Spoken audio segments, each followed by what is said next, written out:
to bring the pain, hardcore from the brain. Let's go inside my astral plane, find out my mental, based on instrumental records. Hey, so I can write monumental methods. I'm not the king, but niggas is decaf. I stick 'em for the cream.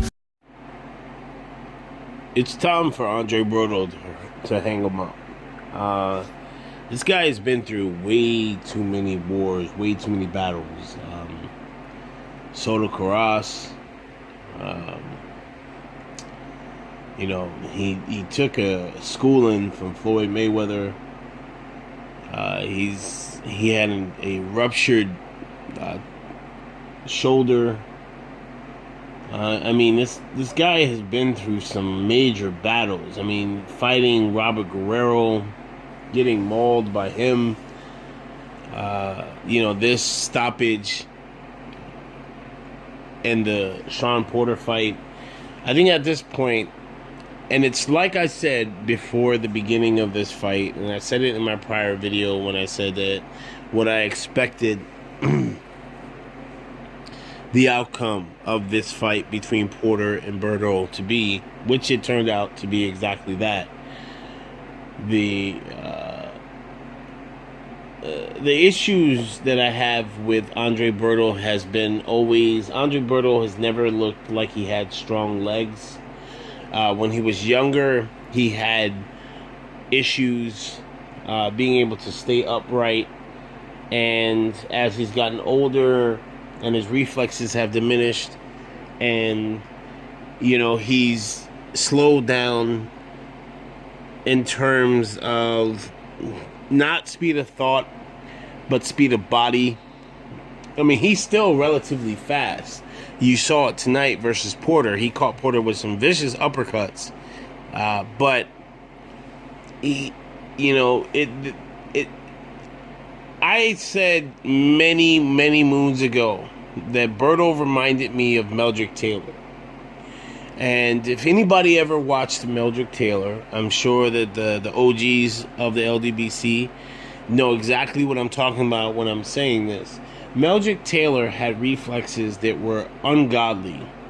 Combination punching, which were a sight to see. But Meldrick Taylor also took a beating. And, you know, everybody knows about the Chavez Sr. versus Meldrick Taylor fight, which really, if you go back and you ask anybody, they'll say that, yeah, that's the fight that pretty much ended Meldrick Taylor's career, and he was never really the same.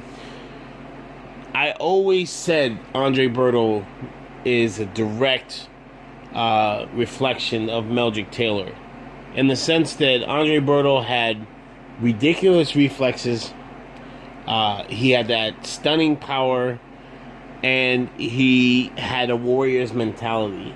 And when you have those three things,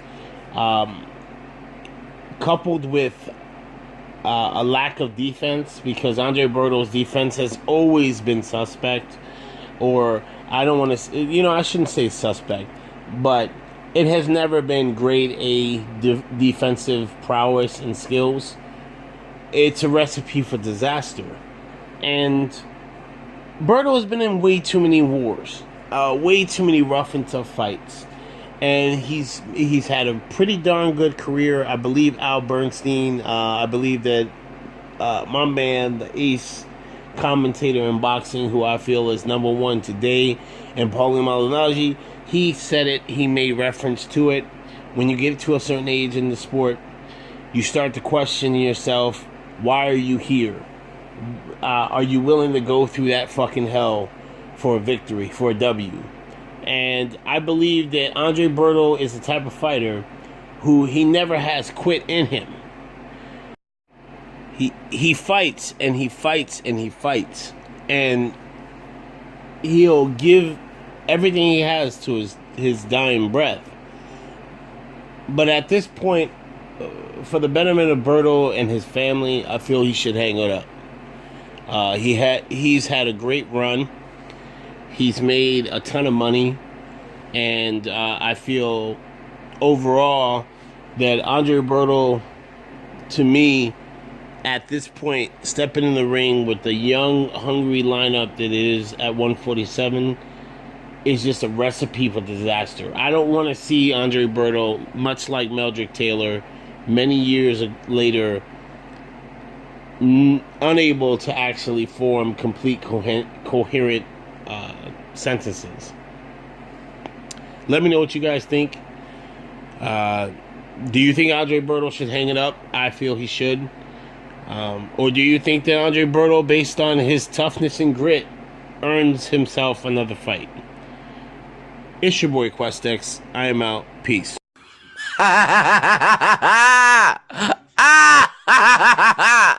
Hell no.